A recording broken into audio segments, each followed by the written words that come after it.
Yo, what's up? May nabili akong helmet. Tara, review natin.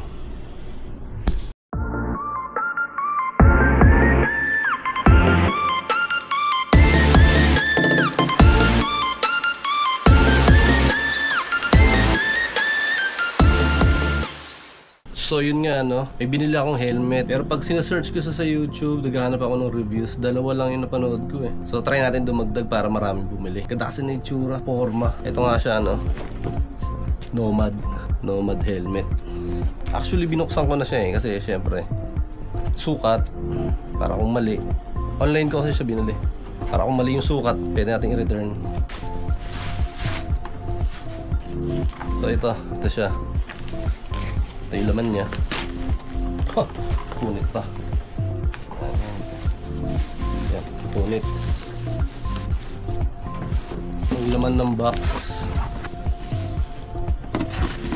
spare lens lang. Hindi kagaya ng Spider Camino o Nomad Camino na mayroong extra sticker. Ito wala eh. Siya nga pala, ano pala to? Nomad Venturi. Forma kasi. Pag sa malayo mukha kang sa akin mukha kang Stormtrooper. Alam niyo Stormtrooper sa Star Wars, yung bumabaril ng laser pero wala namang tinatamaan. So ito, yan, isama siyang dust bag, pero hindi siya dust bag, mukha siyang rucksack kasi dalawa yung tali. So ito, Nomad Venturi. Ito yung tsura, diba? Diba? Mukha siyang Stormtrooper sa malayo. So start natin sa vent. Vent sa taas, sa likod, exit sa harap, detachable magnet. May magnet siya, saka foam filter. Meron siyang screen, tapos yung yun, tanggalin natin para mas maganda tingnan. Yun forma.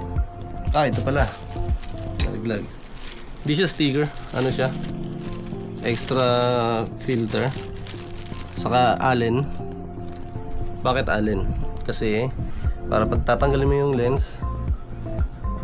Allen siya pag magpapalit ka ng lens. Hindi kagaya na iba na tinutulak-tulak lang. Okay, sama natin. Sa mga review, madalas wala akong napapanood na hindi nila sinasama yung weight. Kaya ako pala ito nagustuhan kasi magaan siya. Size XL, hindi ako nakikita. Pero lang siya 1,350 plus minus 50 grams.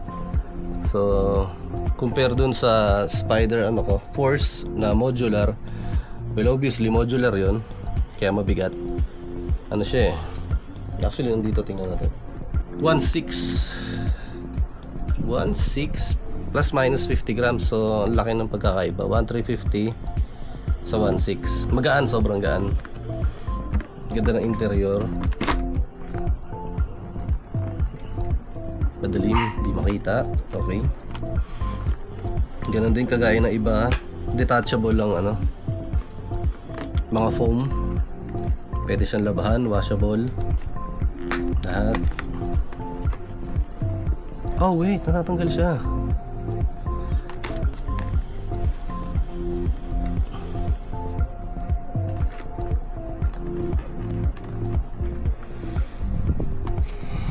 Color white, para talagang mukhang Stormtrooper. Saka sa loob niya meron siyang gap. Nakikita, dilim kasi. Meron siyang gap dito. Hindi ko alam kung para sa glasses. Kasi meron akong lumang helmet dati na glasses ready, ganun ba yung tawag dun? Meron siyang yung foam niya para sa salamin. Not sure kung ito, yung gap na to, yun yung purpose niya. Kasi yung dati kong helmet hindi ganito itsura nun, medyo mas mababa. Well anyways, Okay, so ano siya, intercom ready. May slot dito yung ano, para sa earpiece.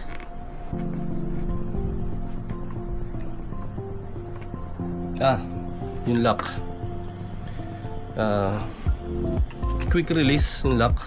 Well, sana may ibang variant o kaya may way para ayoko na sana magpaputol magpatahi na ano, mas mabilis o mas madaling way para maging double D-ring. Mas bet ko yung double D-ring hindi siya kagad tatanggal. Mahirap o matagal siya tanggalin kung ano ka, nag-yoyosi ka o nag-vape ka o iinom ka ng tubig, lalo pag full face yung helmet mo. Pero ako kasi sa long ride hindi naman ako matanggal ng helmet. Ganda, ang gaan niya, nakakatawa, ang gaan. Subukan natin, isukat natin.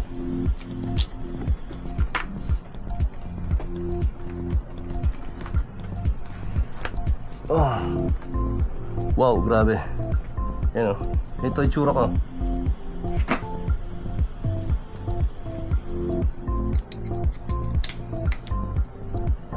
Diba?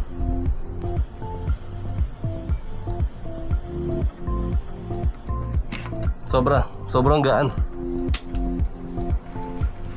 Sobrang gaan niya. Ay, hindi naman sobrang gaan, parang carbon, pero hindi ka na mangawit sa leg nito. Hindi ka gaya nito. Itong luma ko. Force na pag long ride siguro mga 2-3 hours magbe-brake ka kasi yung leeg mo medyo nangangawit na. Ganun. Kasi nung nag-buskalan kami, sobrang haba. Kailangan ng brake kasi yung leeg mo nangangawit. Ito tingin ko hindi na kasi gaan talaga, gaan. Isa yun sa mga nagustuhan ko dito. Maliban sa itsura niyang Stormtrooper, kasi fan ako ng Star Wars. Pangarap ko magkaroon ng helmet ng Stormtrooper nung bata ako. So ito na yung pinaka malapit sa pangarap ko. Nomad, saka white siya. Hindi siya solid white.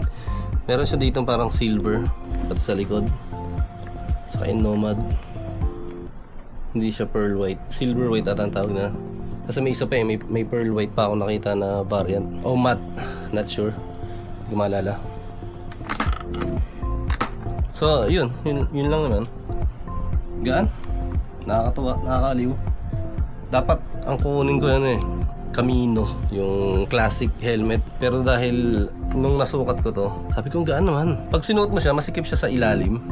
Dito sa dito yung start, dito tayo. Pag ipapasok mo yung ulo mo, yan. Pag sinuot mo siya, sikip. Pero pag na-shoot mo na yung buong helmet sa ulo mo, okay na, luwag na sa loob.